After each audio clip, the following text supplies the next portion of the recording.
Are we live? We're getting a thumbs up right that we're now. live. Man, One I'm of really these. impressed that Macy got this happening Come today. on. It's impressive. Come on. She does the thing. She's got a Macy. great attitude. Macy. Well done, Macy. This is our second annual, and by annual I mean weekly. Well, we've done Live 3. stream. The first one didn't go anywhere. If we're running on things that never produce, this is my 7th. It's constant. How many pieces of content have you attempted to launch this year? This is the 3rd show that has made. Oh, Yeah, there's 2 other ones going, but they're to like private groups. yeah. I keep one internal just to Fidelis staff. Oh, you have enough staff that you make a whole show just for them? I produce a video a week Oh, wow. just for this one crew. Do you like read them bedtime stories or something? I actually read them a book. That's do. The most TK thing I could even I imagine. read a book to them. It's one of the 3 segments. Good Night Moon, as read by TK Just go- Douglas. I go straight lullabies. That'd be awesome. Oh, llama llama, red pajama. Man, it's always it's a good Tuesday when I get to wake up, Man, come to the welcome in. Fidelis bunker, Yeah. and hang out with you for a little bit. To our 5s of listeners that are online, it's really delightful. When you imagine this show, who are you talking to? Who do you think is the? I don't The know. audience. I haven't really considered that. Yeah, know. I think it's Ryan, my friend Ryan. Ryan. Yeah. It's just Ryan. Just Ryan. Ryan's got like 18 devices going He- just to give us a little bit of an ego boost. Yeah, and he listens, and he's like, yesterday I was telling him, I'm like, hey, I need you to like just really be gassing me up on this, because, man, it's hard to be in front of cameras, and this is not like a natural. You don't come out of your mother like this. Look, radio This is- look at hosts this, are this is not born to natural. do this kind of a thing. They talk into the ether. And that's basically what we're Yeah. trying to do. You know? Yeah. And I think for one, I was made for this. I'll drag you into it. I'm shoehorning myself into this Yeah, role. yeah, I was made for it. But you know what? Live from the bunker. Eventually, it will also be on Texas Filmworks channels at Yes. some point when I finally get you like an RTMP link. There we but go. It's good stuff, and I'm excited we're here, and I'm excited to talk through these topics that you came up with today. I know how you're doing it. You want to make sure that this isn't total trash. You're Well- like, I want it to be good, and then I'm gonna hit live. Not me, man. I roll those dice. You're just doing it. Yeah. All right. I do have a topic to talk through. All right. I'm going to do this a little bit different today. I'm not reading through a thing. I'm telling you about it. Copy. Okay? I'll All ask right. questions. So there's this topic that follows most businesses where they're like, it's typically old folks. I say old folks, and I mean anybody over 23. No, I'm kidding. That's not right. All right. Probably Gen X and above. All right. Okay, so we'll talk generational like that. And the problem is, how do you identify with, how do you link up with, how do you motivate millennials and more specifically Gen Zers? I'm a millennial. I also am a millennial, so this is a little bit. I'm kind of giving cheat codes to Cheat codes to yourself. myself and to others. Yeah, right? that's Okay. good. So you run teams. Mhm. I run teams. Mhm. And here's what I found. Okay. Here's things that people of yesteryear thought they wanted, or thought that would help them identify with their young staff, and don't. All right. Ping pong tables. If you walk into a place right now that has a ping pong table, it's like a little bit suspect, I think. I love ping pong. Sure, but do you want one in the workplace? No, because I don't want to listen to the sound. But Yeah. I do like the idea of playing ping pong. What about beanbag chairs? Yeah, I'm totally against it. Just as a concept. We have a good friend, Daniel. Mhm. Daniel has these really beautiful chairs outside of his house, but they're so low to the ground. The low chair. It's a real adventure to sit in the chair. They're not meant for dignity. They're not. It's like you can't look masculine drinking through a straw. Yeah, and you walk into an office place, a work environment, and you see a beanbag chair, and you're like, you know what? This isn't it.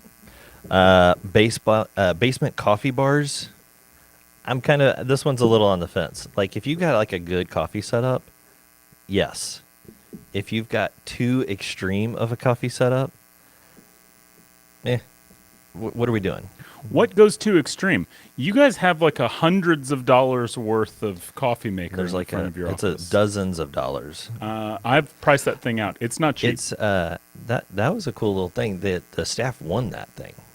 They like hit some sort of a KPI goal, and that's what they wanted as a solution. All right. Anyway, so office complex bosses tend to use these things as stand-in for culture when they don't really know what people need or what they want, and they'll use these like kind of gimmicky little things to get people motivated. And they're like, oh, this will motivate them. There's more beanbag chairs, and they'll be like happy, and I'll get a high Glassdoor rating. So here's what we have found is that people actually want something a little bit deeper. Pizza parties. Yep, that's it. You get a pizza party going, and people are connected. People are fully bought in. All right, so what we think that they want is, and this is not guesswork. This is more proven out over the last decade plus. People want authenticity and purposeful work, and so we have actually been trying to connect the dots for our staff and for our folks and our clients as folks about how people need and crave authenticity, something real, and something a little bit more meaningful other than I'm a cubicle worker who's just grinding out a thing. They are willing to crunch through broccoli, the broccoli of the working world, if it means turning everyday task into something extraordinary. So our encouragement to our clients and to the working world is to put down your corporate lingo and talk to younger generations about truth, purpose, and connection to something bigger. So here around the Fidelis shop, we have some understanding and analogy working around types of food. This is one of the ways we talk. And so here's 3 food analogies that we talk about, and I'll give you like the short definition. We talk to people about mangoes. Mangoes are like sweet, kind of tangy. They're very exciting. I don't know anybody who doesn't like a mango. It's like a general, everybody loves mangoes, right? But if you eat a ton of mangoes, you're going to have problems. You're going to have stomach problems, right? Sure. They're very high in fiber, I believe. In the working world, these kinds of jobs, these kinds of tasks, so we run a creative agency. In the agency world, a mango is something that is connected to the ideal of working at a creative agency. So it might be like you get to design something that's going to go out to millions of people, and it's going to be like you need to push the edge of the creative industry. Yeah. It's something centered around art. There might be prestige to it. There might just be something cool or So it's that sweet, juicy tang of the ripe mango. Pull out all your creative stops and just go. All right. We also have broccoli. Broccoli, not as sweet or tangy or exciting, but it actually gives you real nourishment. So these are things like checking your protocols, going through your task lists, making sure everything is detailed and perfect and fine and good. This is multiple file formats, that sort of stuff. It's the business world's actual production. It's the stuff that you have to crunch through and grind through, and it's not going to be very exciting. However, the more you do it, the more that you work through that broccoli, the better you are at it, and it goes better with you. Mm-hmm. Okay. We also have a third category called the jelly bean, and this is when we have some excess time or excess money in an account, in a project. It's kind of the leftover margin stuff. And usually what we encourage our folks to do is to orient all of that excess right back at the client and come up with a jelly bean, something that's fun and tiny and sweet and is pop, pop, pop, like that. Yeah. And if you can do it inside of a budget, inside of all the better, right? And so jelly beans are just like little fun things that keep people engaged and keep people excited. So we around here, we try to connect our people to their work by connecting it to provision and to fulfillment. And we treat people as they are growing as the professional that they will be. So sometimes people don't live up to the professional that we know they can be, but we push and say, hey, you know what? You are this person. We're going to keep treating you that way. If you treat people with dignity and respect, but also connect them with who they will be, destiny and maturity, then they'll hang in for the long road. This is a good word. Yeah. I want to talk about fiber content. Okay. A mango has about 5.4 grams of fiber. Broccoli has less fiber than mangoes. Does this surprise you? This surprises me. When you think about fiber as like actual fibers, a mango is almost pure fiber, isn't it? Yeah. Unfortunately, though, jelly bean has 0 grams of fiber, according That's to Google's Straight generative AI. unadulterated sugar. Yeah, delicious. Mm. No, these are good points.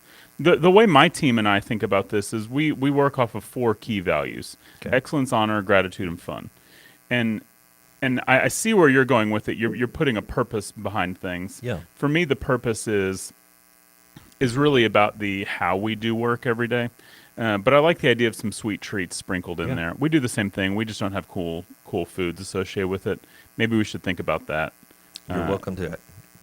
Mangoes and broccoli. Mangoes and broccoli. This is We good stuff. put it into some of the onboarding stuff when a new employee starts working for us, and we're like, hey, if you ever are chewing through a whole lot of broccoli, you need to raise your hand because you can't just be grinding all the time. You got to be like, hey, I need something to keep me engaged here. Raw broccoli is not the way to go all the time. You know, the best mango I've ever had in my life was in India. Okay. It was made like, I'll just say this: if you can get a mango from like a tropical country, Yeah. they're better. What we get in America, they're good, they're fine, but works. the rest of the world, like Yeah. equatorial countries, is that the right word? Countries on the equator, delicious knew what you mangoes. So I did some time in the Philippines. Uh-huh. Tons of different varieties of mango. Yeah, Street vendors. it's like apples here. You know, there's like thousands of apples. Yeah, it's interesting. Well, the apple is very American.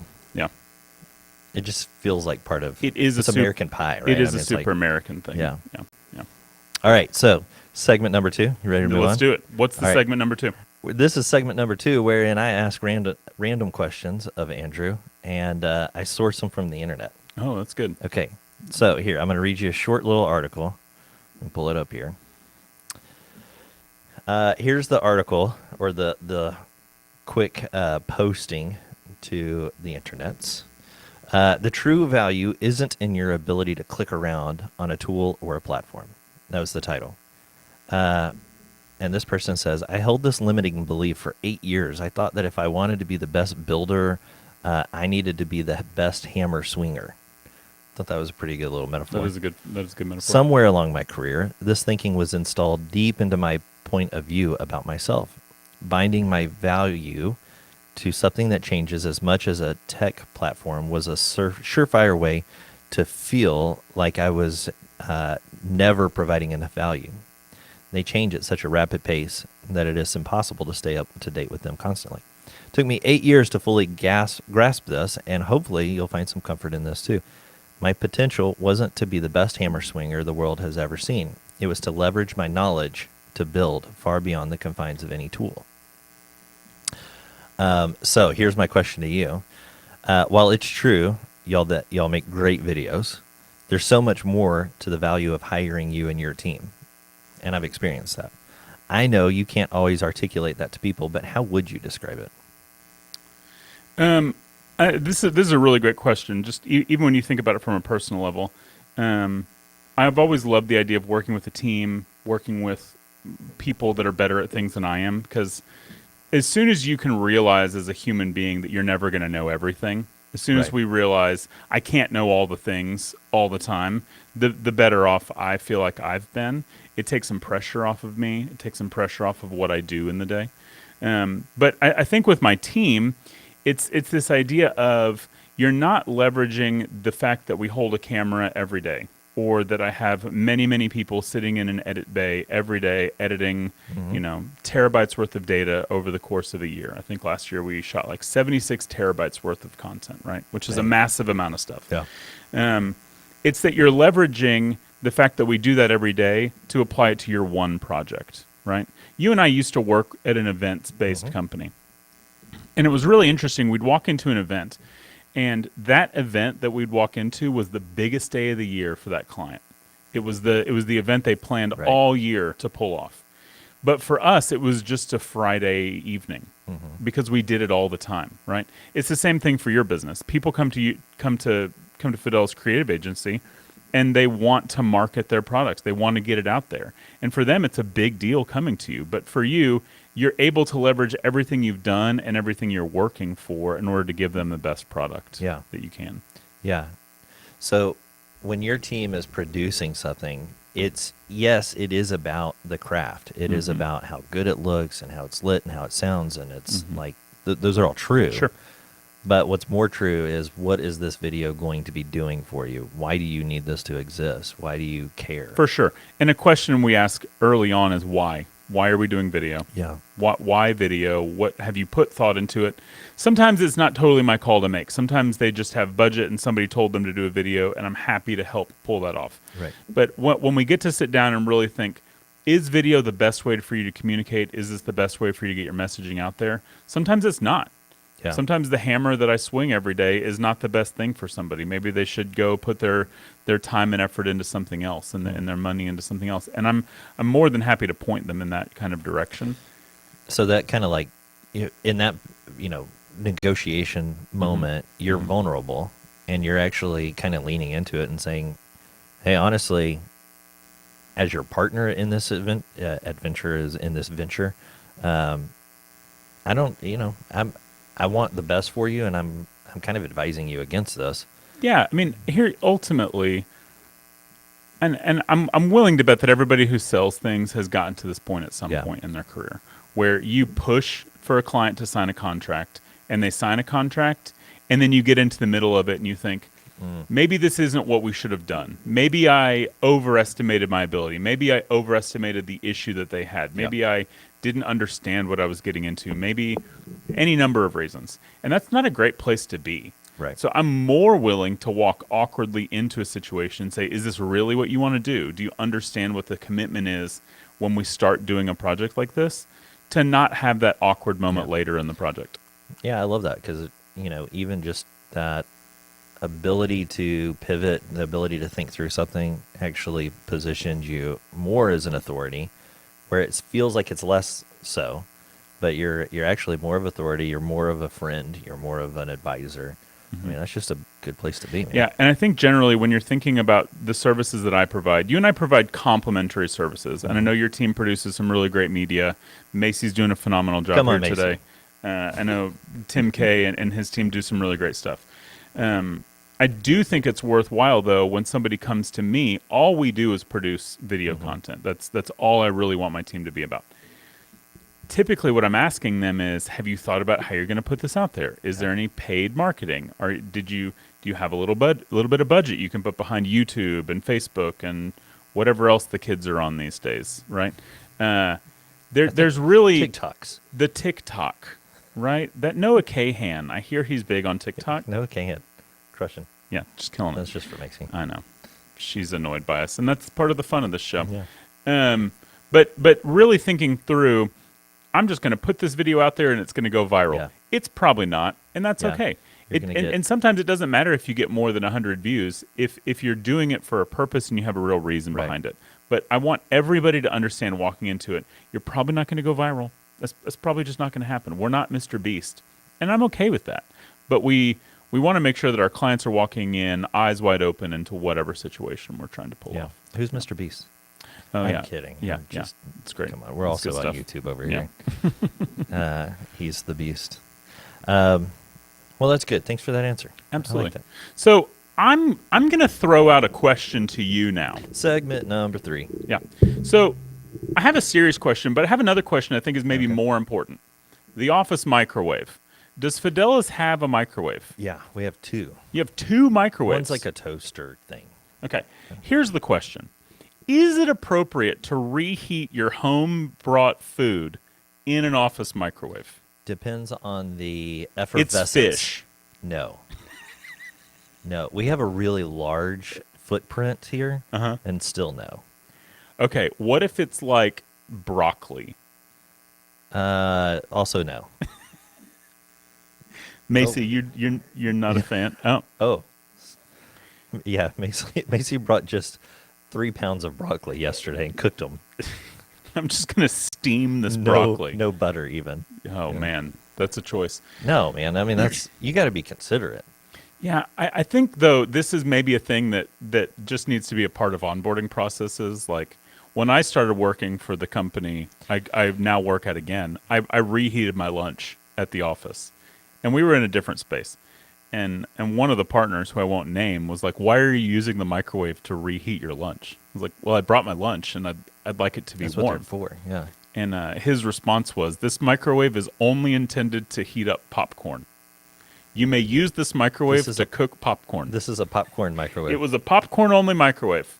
You and- ruined the seasoning And, inside. and since then, I don't think I've reheated my lunch once at the office.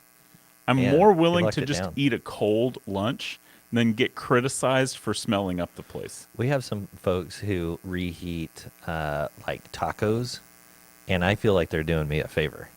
I get all excited when I smell tacos walking through the hallways.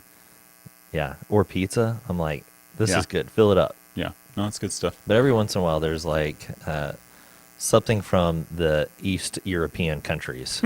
You're like, no. Is this Slavic This food is we're eating terrible. today? I don't understand this. All right, I had one last thought for the Okay. day, and people's time's valuable. If you're choosing to listen to us, look, I appreciate it. Little surprised, but I appreciate it. I've just Let's not shame folks for watching us. no shaming. I'm grateful. I really am. But I want to just put this out in the world, Okay. and just say this to anybody that might need to hear it. All right. We all love our kids, right? Yeah. If we have kids, we love them. What I don't love, though, are kids' events. Okay.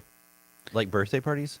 Birthday parties might be different. I'm thinking sports or activities, Okay. or generally things that my kids do that there's value and it's good, but it takes over my life. I guess I Okay. just want to give somebody the freedom to say, maybe your kids' activities aren't the most important thing. Maybe just spending time with your kids is more valuable than going to their soccer game on Saturday. Okay. So I guess I just want to give everybody the freedom to say, maybe overwhelming your kids with kids events and sports and activities isn't the way forward. Maybe it's worthwhile just to consider, maybe we take a season off and just really spend time with our children, and therefore give ourselves some space to not be stressed out all the time. I don't know. I've been thinking about that. I can just tell wanted you've to been, put I that can out tell there. you've been thinking about I've just been this. thinking about it. So here's what strikes my ears on first blush about this Okay. topic, Yep. all right? Yep. Hit me with it. If I didn't know you, I would hear, man, this guy is really just not wanting to go to that Bluey live concert or Blippy. I would never go to Blippy. But Bluey, I mean, who wouldn't? Bluey, I might. I would. You would never see me at a Blippy event.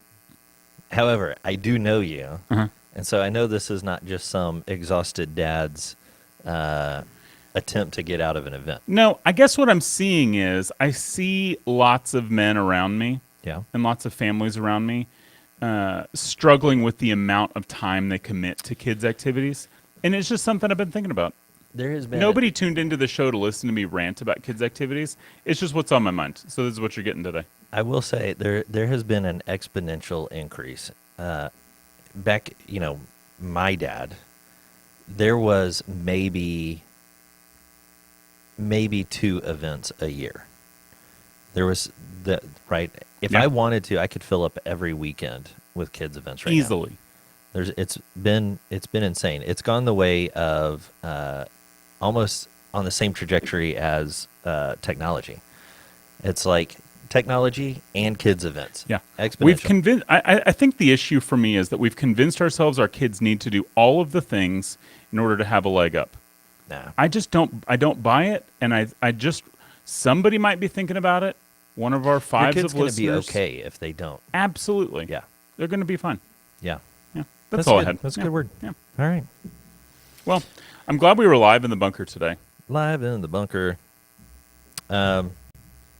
If you're out there listening, thanks for joining us. Hey, thanks for your time, man. Thanks This for has been having me good. on. Yeah, Again, it's been this is good. good stuff. Yeah. All right. Well, happy Tuesday, everybody. Blessings. Go fight, win.